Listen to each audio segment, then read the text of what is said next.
बच्चों अब हम प्रतिलोम फलन या व्युत्क्रम फलन या इनवर्स फंक्शन, इसको हम समझने के लिए, परिभाषित करने के लिए आइए हम प्रतिचित्रण द्वारा समझते हैं।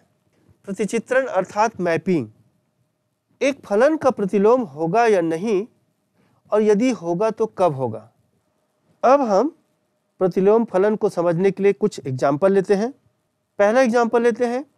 मान लीजिए फलन f such that 1, 2, 3 tends to 4, 5, 6 इस प्रकार है कि f is equal to 1, 4, 2, 5, 3, 6। तो f के प्रतिचित्रण का प्रतिलोम प्रतिचित्रण किस प्रकार होगा। तो बच्चों यहाँ पर हमको दिया है फलन f, दिया है फलन f 1, 4, 2, 5, 3, 6। अब हम इसका प्रतिचित्रण कर लेते हैं। f का प्रतिचित्रण आप देखें, स्क्रीन पे देखें। समुच्चय जिसके अवयव है 1, 2, 3 और समुच्चय जिसके अवयव है 4, 5, 6। फलन f इस प्रकार है कि 1 का संबंध 4 के साथ है, अर्थात 1 का प्रतिबिंब 4 है, 2 का प्रतिबिंब 5 है, 3 का प्रतिबिंब 6 है। इस प्रतिचित्रण से स्पष्ट है क्योंकि प्रत्येक अवयव का फलन f के सहप्रांत में केवल एक प्रतिबिंब है, अतः यह एकाकी फलन है।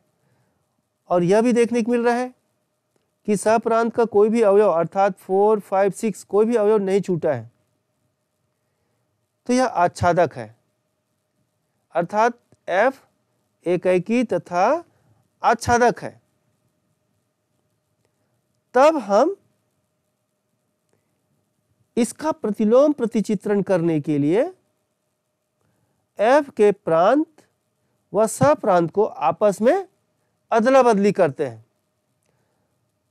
तो इसके प्रांत और सहप्रांत को अदला बदली करने पर क्या वह भी एक फलन ही होगा, देखते हैं। मान लो अदला बदली करने पर यह फलन g such that 4, 5, 6 tends to समुच्चय 1, 2, 3 यानी f को प्रांत, f के प्रांत को सहप्रांत g का और f के सहप्रांत को g का प्रांत बना दे, तो g is equal to 4, 1, 5, 2, 6, 3। अब इसका प्रतिचित्रण करते हैं बच्चों। फलन g के लिए 4, 5, 6 और दूसरा इसका सहप्रांत 1, 2, 3। अब 4 का संबंध 1 से, 5 का संबंध 2 से और 6 का संबंध 3 से, तब भी आपको एक नया फलन दिख रहा है। फलन की परिभाषा पूर्ण हो रहा है, अतः g भी एक फलन ही है।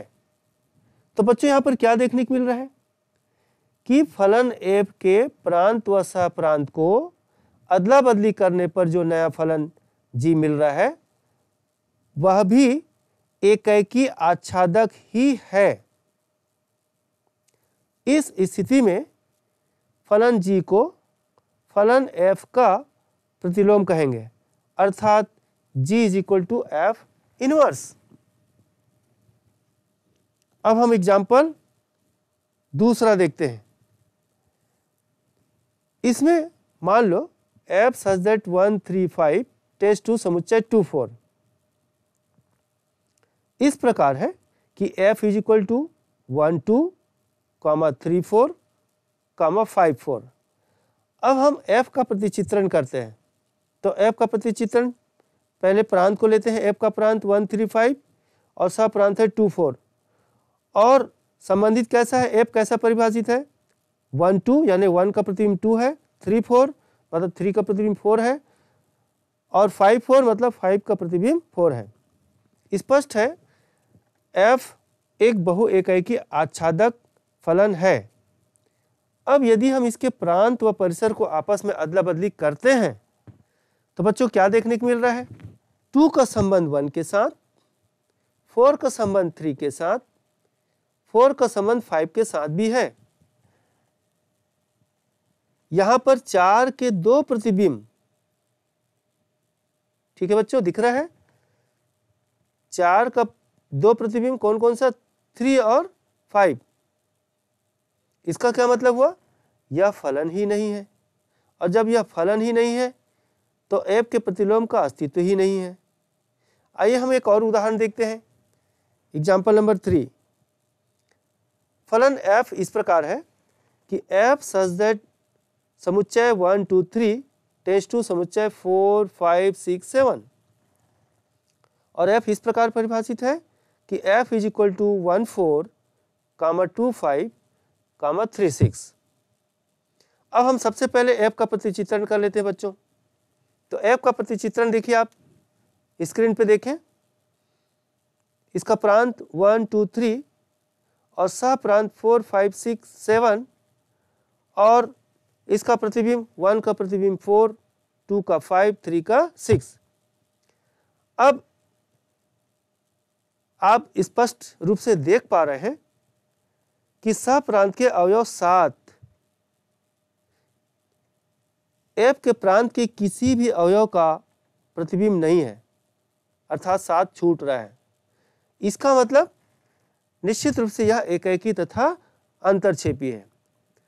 अब हम इसका प्रतिलोम परिभाषित होगा या नहीं, इसके लिए हम क्या करते हैं बच्चों? प्रांत व परिसर को आपस में अदला बदली करते हैं और प्रतिचित्रण करते हैं। तो देखिए इसके प्रतिचित्रण, सह प्रांत को प्रांत बनाने पर प्रांत होगा 4 5 6 7 तथा सह प्रांत 1 2 3। अब हम संबंधित करते हैं 4 का संबंध 1 से, 5 का संबंध 2 से, 6 का संबंध 3 से। अब क्या देखने को मिल रहा है बच्चों? इसके प्रांत के अवयव 7 का इसके सह प्रांत में कोई भी प्रतिबिंब नहीं है। इसका मतलब यह तो फलन ही नहीं है। अब जब 7 का कोई प्रतिबिंब नहीं दिख रहा है, इसका मतलब फलन नहीं है। इसका मतलब f का प्रतिलोम का अस्तित्व नहीं है। तो इन उदाहरणों में क्या देखने को मिल रहा है बच्चों? केवल एक ही स्थिति ऐसी है जिसमें दिए गए फलन का प्रतिलोम परिभाषित हो सकता है, अर्थात किसी फलन के प्रतिलोम के लिए उस फलन का एकाकी तथा आच्छादक होना आवश्यक है। तो इन उदाहरणों से हम परिभाषा दे सकते हैं। प्रतिलोम फलन की परिभाषा हम इस प्रकार दे सकते हैं।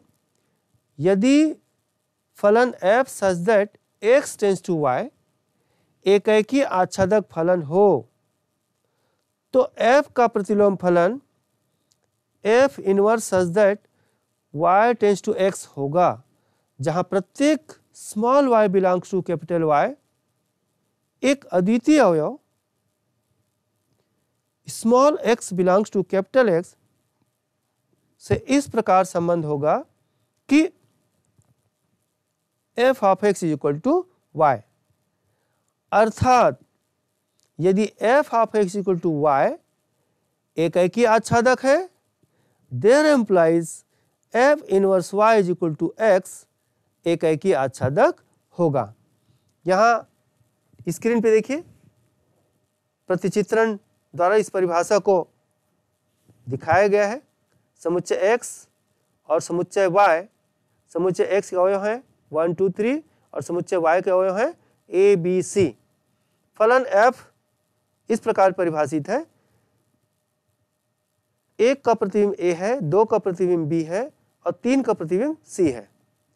अब इसके हम प्रांत और सह प्रांत को आपस में अदला बदली करते हैं तो देखिए y अब प्रांत बन गया और समुच्चय x जो है सह प्रांत बन गया।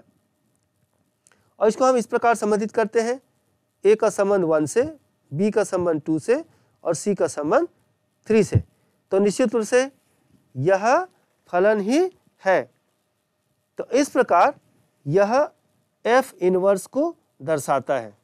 तो बच्चों, इन उदाहरण और परिभाषा के आधार पर हम एक टेबल बनाकर, सारणी बनाकर इन बातों को याद रख सकते हैं। तो देखिए, आप स्क्रीन पे देखें, ये टेबल बना हुआ है। एक f ऑफ x के लिए कॉलम है और एक f इनवर्स ऑफ x के लिए कॉलम है। तो आप पहला पॉइंट देखिए, यदि f ऑफ x एकैकी आच्छादक है तो निश्चित रूप से f इनवर्स ऑफ x भी एकैकी आच्छादक होगा।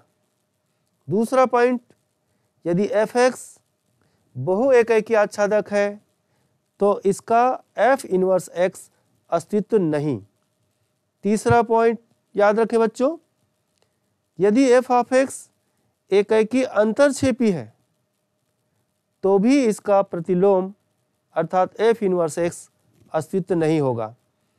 चौथा पॉइंट याद रखें, यदि f ऑफ x बहु एकैकी अंतरक्षेपी है तो भी इसका प्रतिलोम अर्थात f इनवर्स x का अस्तित्व नहीं होगा। पांचवा पॉइंट याद रखें, यदि f ऑफ x के ग्राफ पर या f ऑफ x का कोई एक अवयव a, b हो तो निश्चित रूप से f इनवर्स x का संगत अवयव b, a होगा। और लास्ट छठवां पॉइंट याद रखें बच्चों, यदि f ऑफ x का डोमेन बराबर d1 और रेंज बराबर r1 हो तो इसके प्रतिलोम का डोमेन r1 होगा और रेंज d1 होगा।